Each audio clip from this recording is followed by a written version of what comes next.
रामलाल और सुईला का परिवार एक छोटे से गांव में रहता था।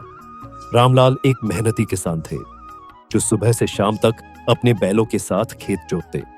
उनकी पत्नी सुहिला घर के कामों में व्यस्त रहती और मिट्टी के चूल्हे पर खाना बनाते हुए उनके चेहरे पर हमेशा संतोष झलकता। उनका बेटा सूरज एक होनहार लड़का था जो पढ़ाई में अच्छा था और अपने माता पिता का गर्व था। हर शाम सूरज तेल के दीपक की रोशनी में पढ़ाई करता और जब भी वह कोई पुरस्कार जीत कर लाता उसके माता पिता खुशी से उसे गले लगाते। यह उनका सबसे खुशहाल समय था।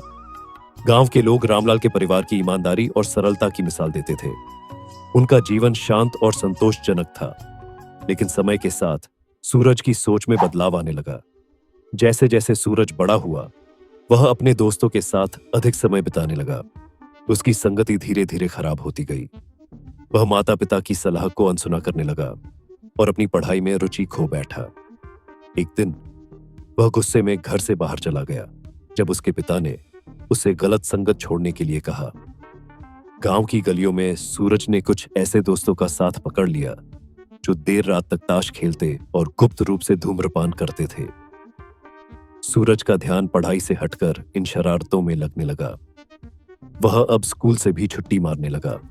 माता पिता की चिंता बढ़ती जा रही थी, लेकिन सूरज को उनकी चिंता की कोई परवाह नहीं थी। एक दिन सुहिला ने सूरज को समझाने की कोशिश की। उन्होंने कहा, बेटा, यह समय तुम्हारे भविष्य का है। अगर अभी मेहनत नहीं करोगे तो बाद में पछताना पड़ेगा। लेकिन सूरज ने उनकी बात को अनसुना कर दिया और अपने दोस्तों के पास चला गया। सूरज की आदतें बिगड़ती चली गईं। वह जुआ खेलने और शराब पीने जैसे गलत कामों में पड़ गया। एक दिन जब उसके पास पैसे खत्म हो गए तो उसने अपने माता पिता की जमीन बेचने का फैसला किया। उसने गांव के एक धोखेबाज से बात की और बिना अपने पिता की जानकारी के कागजात पर हस्ताक्षर कर दिए। जब रामलाल को इस बात का पता चला तो उनका दिल टूट गया। खेत उनके जीवन का सहारा था और सूरज ने अपनी स्वार्थी इच्छाओं के लिए उसे बेच दिया। रामलाल जमीन पर गिर पड़े और सुहिला रोने लगी। उन्होंने सूरज से कहा, क्या यही दिन देखने के लिए तुम्हें पाला था? लेकिन सूरज पर इसका कोई असर नहीं हुआ। वह शहर चला गया, ये सोचकर कि वह वहां अपनी नई जिंदगी शुरू करेगा। शहर में सूरज का जीवन कठिन था।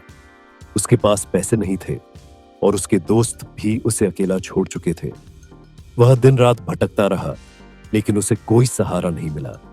एक दिन एक पार्क की बेंच पर बैठकर उसने अपने परिवार की तस्वीर देखी। तस्वीर में उसके माता पिता के चेहरे पर गर्व खुशी झलक रही थी। उस पल सूरज को अपनी गलती का एहसास हुआ। सूरज ने तय किया कि वह अपने किए की भरपाई करेगा। उसने शहर में मजदूरी करना शुरू किया। वह सुबह से शाम तक ईंटें ढोता, अनाज साफ करता और छोटे मोटे काम करके पैसे कमाने लगा। उसके हाथों में छाले पड़ गए, लेकिन उसने हार नहीं मानी। हर रात वह अपने माता पिता के चेहरे की कल्पना करता और सोचता कि कब वह उनके सामने जाकर उनसे माफी मांगेगा। सूरज ने अपने दिल में ठान लिया था कि वह अपनी गलतियों को सुधार कर रहेगा। कुछ महीनों बाद सूरज गांव लौट आया। जब वह अपने घर पहुंचा तो उसने देखा कि उसके माता पिता अब दूसरों के खेतों में मजदूरी कर रहे हैं। रामलाल की कमर झुकी हुई थी और सुहिला के हाथों में छाले थे। यह देखकर सूरज की आंखों में आंसू आ गए। वह अपने माता पिता के सामने घुटनों पर गिर पड़ा और बोला, माँ बाबा, मुझे माफ कर दो। मैंने आप दोनों के साथ बहुत गलत किया। मैं अब बदल गया हूं और अपनी गलती सुधारने आया हूं। रामलाल और सुहिला ने पहले तो सख्त रुख अपनाया, लेकिन सूरज की आंखों में सच्चाई और पश्चाताप देखकर उनका गुस्सा पिघल गया। सुहिला ने सूरज को गले लगाया और कहा, बेटा, इंसान से गलती होती है, लेकिन जो अपनी गलती को सुधार ले वही सच्चा इंसान है। नई शुरुआत सूरज ने अब कड़ी मेहनत शुरू कर दी। उसने गांव में ही एक छोटी सी दुकान खोली और अपने परिवार के लिए धन जुटाने लगा।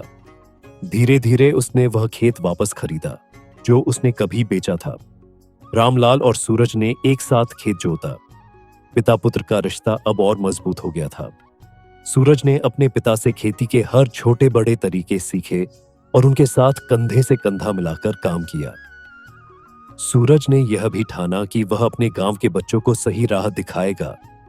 उसने गांव के पेड़ के नीचे एक छोटी पाठशाला शुरू की, जहां वह बच्चों को पढ़ाई और जीवन के मूल्यों का महत्व सिखाने लगा।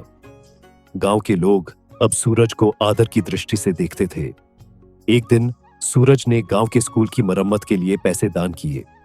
गांव के बड़े बुजुर्गों ने उसे आशीर्वाद दिया। उसने अपने खेत में एक पेड़ लगाया, जो उसकी नई शुरुआत और जीवन में आए बदलाव का प्रतीक बन गया। गांव में अब हर कोई सूरज की तारीफ करता था। वह अपनी गलतियों से सीखकर दूसरों के लिए प्रेरणा बन गया था। उसने दिखा दिया कि जीवन में सही राह पर लौटने और अपने कर्मों से अपनी गलतियों को सुधारने का मौका हमेशा होता है। अब सूरज अपने माता पिता के साथ बैठकर शाम के समय कहानियां सुनता। उनकी जिंदगी फिर से खुशियों से भर गई। एक परिवार की तस्वीर जिसमें सूरज, रामलाल और सुहिला खेत के सामने खड़े होकर मुस्कुरा रहे थे, इस बात का प्रतीक थी कि मेहनत और पश्चाताप से हर गलती को सुधारा जा सकता है। सूरज की नई सुबह हमें सिखाती है कि भले ही हम गलतियां करें, लेकिन सही मार्ग पर लौटने और अपने कर्मों से उन्हें सुधारने का मौका हमेशा होता है।